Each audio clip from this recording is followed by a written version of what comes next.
Welcome to learner bee. I am Shivani Chauhan. इस video में हम देखेंगे क्लास 9 हिंदी की बुक जो कृतिका है उसका चैप्टर 1 इस जल प्रलय में। ये चैप्टर लिखा है फणीश्वर नाथ रेणु ने।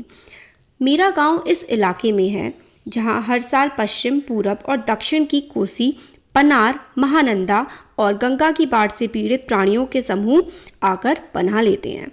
मतलब राइटर अपने गांव के बारे में बता रहे हैं कि वहाँ पर जब बाढ़ आ जाती है, बिहार के एरिया में है, मतलब उनका जो गांव है ना वहाँ पर सब आकर के जो है पनाह लेते हैं, यानी कि सुरक्षा पाते हैं। यानी कि राइटर का गांव ऐसी जगह पर है जहाँ पर बाढ़ का इतना प्रभाव नहीं पड़ता है, तो आसपास के लोग उनके गाँव में आते हैं शरण लेने के लिए। सावन भादों में ट्रेन की खिड़कियों से विशाल और सपाट पड़ती पर गाय, बैल, भैंस, बकरों के हजारों झुंड मुंड देखकर ही लोग बाढ़ की विभीषा का अंदाज़ा लगाते हैं। तो ट्रेन में जो लोग आ रहे होते हैं, साथ साथ जो जानवर आ रहे होते हैं कि भाई कितने ज़्यादा लोग हैं, कितने ज़्यादा जानवर हैं, ये देख करके ही लोगों को समझ में आता है कि भाई जो बाढ़ आई है वो कितनी भीषण है। मतलब ज़्यादा भयंकर बाढ़ होगी तो ज़्यादा लोग उनके गाँव में शरण लेने आएंगे। पर्ती क्षेत्र में जन्म लेने के कारण अपने गांव के अधिकांश लोगों की तरह मैं भी तैरना नहीं जानता, किंतु 10 वर्ष की उम्र से पिछले साल तक बॉय स्काउट, स्वयंसेवक, राजनीतिक कार्यकर्ता अथवा रिलीफ वर्कर की हैसियत से बाढ़ पीड़ित क्षेत्रों में काम करता आ रहा हूँ। तो ये मतलब जिस एरिया में रहते हैं वहाँ पर बाढ़ नहीं आती तो इनको तैरना नहीं आता इसलिए राइटर को, मगर ये दूसरों की हेल्प करते हैं, क्योंकि जैसे कि स्वयंसेवक संघ हो गए या फिर जो रिलीफ वर्कर्स होते हैं, एनजीओ वर्कर्स होते हैं, उनके साथ मिलकर ये लोगों की मदद करने का काम करते हैं। और लिखने की बात, हाई स्कूल में बाढ़ पर लेख लिखकर प्रथम पुरस्कार पाने से लेकर धर्मयुग में कथा दशक के अंतर्गत बाढ़ की पुरानी कहानी को नए पाठ के साथ प्रस्तुत कर चुका हूँ। तो लिखने के बारे में बता रहे हैं कि क्या क्या इन्होंने लिखा है। जय गंगा 1947, डायन कोसी 1948, हड्डियों का पुल 1948 आदि छुटपुट रिपोर्टार्स के अलावा मेरे कई उपन्यासों में बाढ़ की विनाश लीलाओं के अनेक चित्र अंकित हुए हैं। तो बाढ़ के बारे में ये काफ़ी लिखते हैं, इन्होंने बताया। किंतु गांव में रहते हुए बाढ़ से घिरने, बहने, भसने और भोगने का अनुभव कभी नहीं हुआ। तो जब तक गांव में रहे हैं तब तक इन्हें मतलब बाढ़ में फंसने वसने और ये सब अनुभव नहीं हुआ, क्योंकि ये जिस गांव में रहते थे, जिस एरिया में रहते थे, वहाँ बाढ़ नहीं आती थी।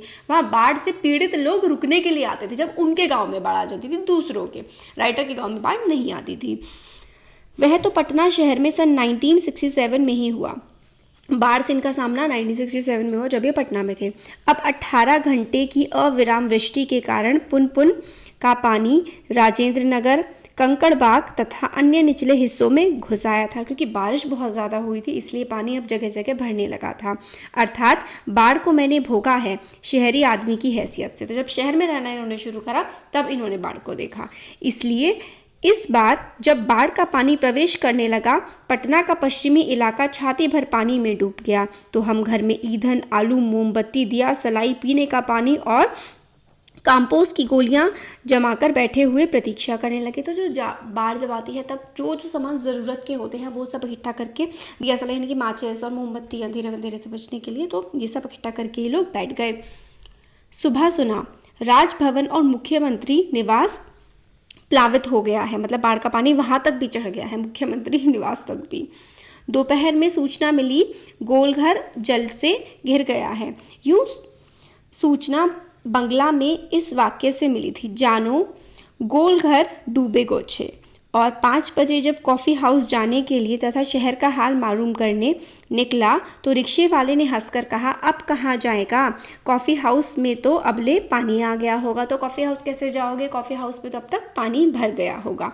चलो पानी कैसे घुस गया है वही देखना है, कहकर हम रिक्शा पर बैठ गए। साथ में नई कविता के एक विशेषज्ञ व्याख्याता, आचार्य, कवि मित्र थे, जो मेरी अनवरत, अनगरल, अनपढ़, अधमय सगोस्ती से कभी बोर नहीं होते थे। धन्य है। तो मतलब जो राइटर कहते हैं कि मैं जो भी लिखता था या जो भी बोलता था, मतलब उनको वो कभी मेरे से बोर नहीं होते थे, मेरी बातें और मेरी कविताएं, मेरी कहानियाँ सुना करते थे। Motor, scooter, tractor, motorcycle, truck, टमटम, साइकिल, रिक्शा पर और पैदल लोग पानी देखने जा रहे थे। लोग पानी देखकर लौट रहे हैं। देखने वालों की आंखों में जुबान पर एक ही जिज्ञासा, पानी कहाँ तक आ गया है। देखकर लौटते हुए लोगों की बातचीत फ्रोजन रोड पर आ गया।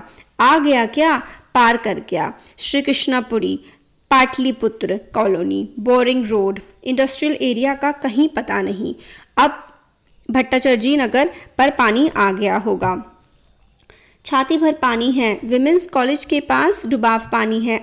आ रहा है, घुस गया, डूब गया, बह गया। तो मतलब कौन कौन से जो भी एरियाज़ के नाम थे, लोग बात कर रहे थे कि इस एरिया तक भी पानी पहुंच गया है, इस एरिया में किस मतलब लेवल का पानी है, ऊपर तक मतलब छाती तक, इंसान की छाती तक पानी पहुंच जाएगा, इंसान डूब जाएगा, इतना पानी बह आ रहा है। तो इस तरीके की बातें लोग आपस में कर रहे थे। जब तक कॉफ़ी हाउस के पास पहुँचे, कॉफ़ी हाउस बंद कर दिया गया था। सड़क के किनारे एक मोटी डोरी की शक्ल में गेरुआ झाग फेन में उलझा पानी तेज़ी से सरकता आ रहा था। तो मतलब पानी बहुत ही तेज़ बहता हुआ आ रहा था जहाँ पर राइटर थे। मैंने कहा आचार्य जी आगे जाने की ज़रूरत नहीं, वो देखिए आ रहा है मृत्यु का तरल दूध। मृत्यु का तरल दूध यानी कि जो पानी बहता हुआ आ रहा था, तरल यानी कि जो लिक्विड होता है, वो बहता हुआ राइटर और उनके फ्रेंड की तरफ ही आ रहा था। आतंक के मारे मेरे दोनों हाथ बरबस जुड़ गए और सभय प्रणाम निवेदन में मेरे मुंह से कुछ अस्फुट शब्द निकले। हाँ, मैं बहुत कायर और डरपोक हूँ। तो मतलब बहुत ही ज़्यादा मतलब राइटर जो हैं वो डर गए थे और अस्पष्ट शब्द इनके मुंह से निकले। मतलब क्या इनके मुंह से निकला, राइटर को खुद को भी समझ में नहीं आया। रिक्शा वाला बहादुर है, कहता है चलिए ना थोड़ा और आगे। तो रिक्शा वाला कहता है नहीं चलो चलो और ज़्यादा आगे घूमने निकलते। मतलब बाढ़ में लोग घूमने निकले थे। भीड़ का एक आदमी बोला, ए रिक्शा, करंट बहुत तेज़ है, आगे मत जाओ। मैंने रिक्शा वाले से अनुनय भरे स्वर में कहा, लौटा ले भैया, आगे बढ़ने की ज़रूरत नहीं है। तो रिक्शा वाला तो बड़ा डेयरिंग हो रहा था, वो तो कहते नहीं आगे चलते हैं। बट राइटर ने कहा कि बस बहुत हो गया, वापस चलते हैं। रिक्शा मोड़कर हम अप्सरा सिनेमा हॉल, सिनेमा शो भी बंद के बगल से गांधी मैदान की ओर चले। पैलेस होटल और इंडियन एयरलाइंस दफ्तर के सामने पानी भर रहा था। पानी की तेज धारा पर लाल हरे नियन विज्ञापनों की परछाइयाँ सैकड़ों रंगीन सांपों की तरह की सृष्टि कर रही थी। तो मतलब पानी में जो है वो रिफ्लेक्शंस पड़ रही थी, ऐसा लग रहा था जैसे कि सांप जा रहे हैं। गांधी मैदान की रेलिंग के सहारे हजारों लोग खड़े देख रहे थे। दशहरा के दिन रामलीला के राम के रथ की प्रतीक्षा में जितने लोग रहते हैं उससे कम नहीं थे। गांधी मैदान के आनंद उत्सव, सभा सम्मेलन और खेलकूद की सारी स्मृतियों पर धीरे धीरे गैरिक मतलब गेरुए रंग का आवरण आच्छादित हो रहा था। मतलब जैसे कि पानी हर तरफ को भर रहा था ना, तो अलग अलग कलर्स की रिफ्लेक्शन होती है और वहाँ पर इतने सारे लोग उस जब चीज़ों को देखने के लिए इकट्ठा आते, जैसे अलग अलग समारोह होते हैं, कुछ फेस्टिवल्स में लोग इकट्ठा होते हैं, लोग वो सब देखने के लिए वहाँ पर इकट्ठा आते हैं। हरियाली पर शौने शौने पानी फिरते देखने का अनुभव सर्वथा नया था। इसी बीच एक अधेड़, मुस्टंड और गवार जोर जोर से बोल उठा, इह! जब दानापुर डूब रहा था तो पटनैया बाबू लोग उलटकर देखने भी नहीं गए, अब बूझो। तो मतलब कुछ लोग वहाँ पे, एक आदमी था वो बोल रहा था जब दानापुर कोई एरिया है वहाँ पे, जब दानापुर डूब रहा था तो पटना के लोग वहाँ पर नहीं गए थे, अब देखो पटना में भी बाढ़ आ गई है। इस तरीके से वो आदमी बोल रहा था। मैंने अपने आचार्य कवि मित्र से कहा, पहचान लीजिए, यही है वह आम आदमी जिसकी खोज हर साहित्यिक गोष्ठियों में होती रहती है। उसके वक्तव्य में दानापुर के बदले उत्तर बिहार अथवा कोई भी बाढ़ग्रस्त ग्रामीण क्षेत्र जोड़ दीजिए। तो दानापुर की जगह कोई सा भी क्षेत्र मतलब जोड़ दो कि वहाँ पर बाढ़ आती है और पटना के लोग मज़े से रहते हैं। अब देखो पटना में भी बाढ़ आ गई। शाम के 7:30 बज चुके और आकाशवाणी के पटना केंद्र से स्थानीय समाचार प्रसारित हो रहा था। पान की दुकानों के सामने खड़े लोग चुपचाप उत्कर्ण होकर सुन रहे थे, मतलब ध्यान से सुन रहे थे। पान के दुकान के किनारे लोग इकट्ठे हो जाते हैं, वहाँ पे खड़े होकर जो है आकाशवाणी यानी कि रेडियो को सुन रहे थे। पानी हमारे स्टूडियो की सीढ़ियों तक पहुंच चुका है और किसी भी क्षण स्टूडियो में प्रवेश कर सकता है। मतलब रेडियो वाले भी बोल रहे थे कि सीढ़ियों तक तो पानी पहुंच गया है और स्टूडियो के अंदर भी, मतलब सीढ़ियाँ स्टेयर्स से स्टूडियो जहाँ पर रिकॉर्डिंग होती है रेडियो की, वहाँ तक भी पानी यहाँ पहुँच गया था। समाचार दिल दहलाने वाला था। कलेजा धड़क उठा। मित्र के चेहरे पर भी आतंक की कई रेखाएं उभरी, किंतु हम तुरंत ही सहज हो गए, यानी चेहरे पर चेष्टा करके सहजता ले आए, क्योंकि हमारे चारों ओर कहीं कोई परेशान नज़र नहीं आ रहा था। मतलब राइटर और उनके फ्रेंड परेशान हो गए, बट आसपास के लोग ठीक थे।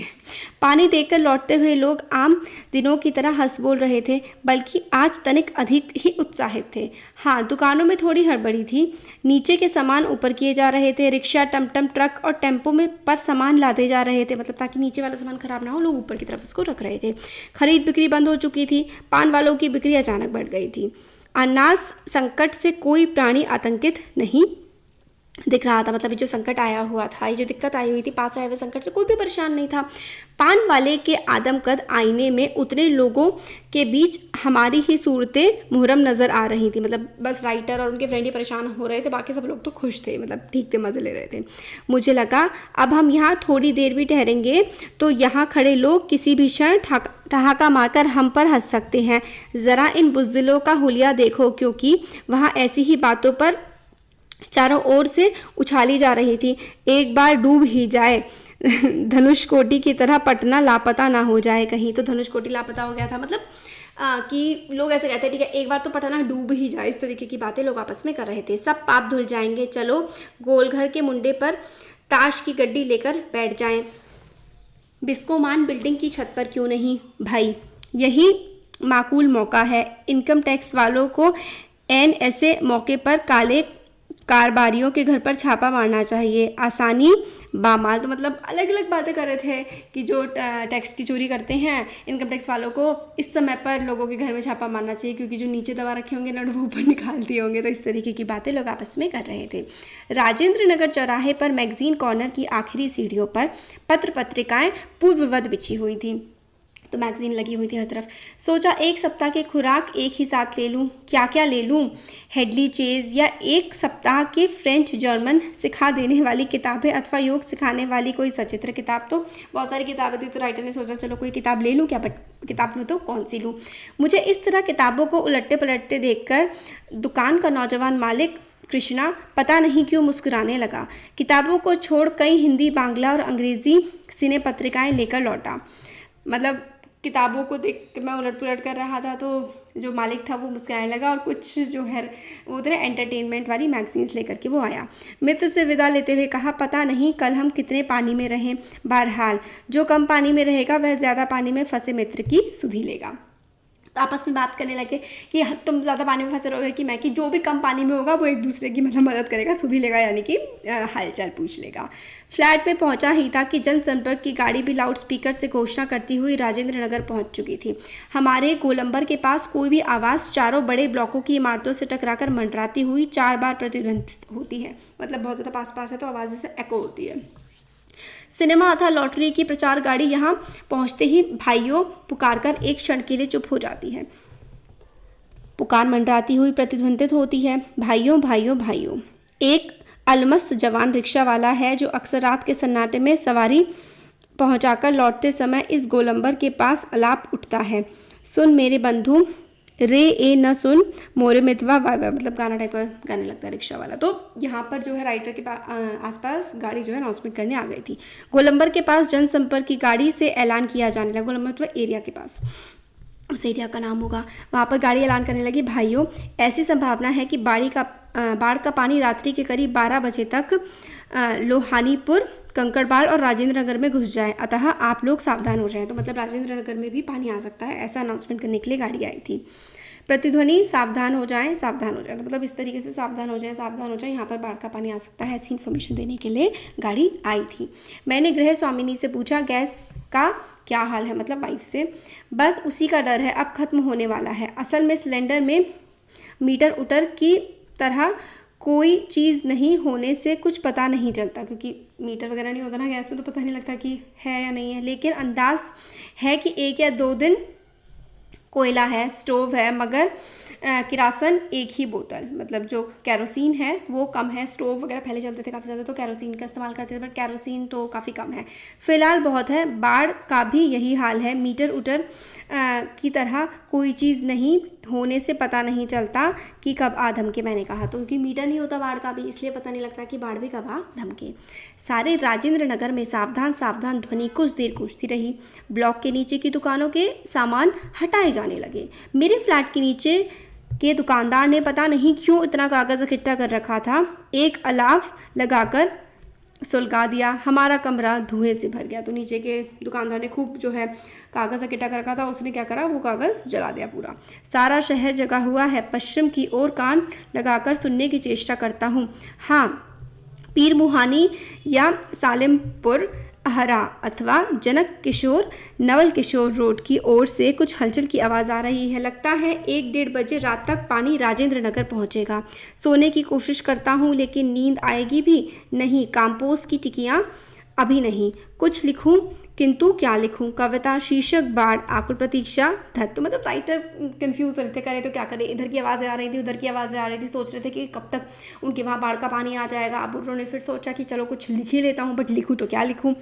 फिर वही सब नहीं स्मृतियाँ आने लगी एक एक कर, चलचित्र के बेहतरीन दृश्यों की तरह। फिर इन्हें पुरानी पुरानी चीज़ें जो है याद आने लगी, जैसे कि हमारे माइंड में होता है ना कि एक पिक्चर से चल जाती है, कई बार चीज़ें याद आती हैं, तो वही राइटर के साथ हो रहा था। 1947 मनिहारी, तब पूर्णिया अब कटिहार जिला के इलाके में गुरुजी स्वर्गीय सतीनाथ भादुड़ी के साथ गंगा मैया की बाढ़ से पीड़ित क्षेत्र में हम नाव पर जा रहे हैं।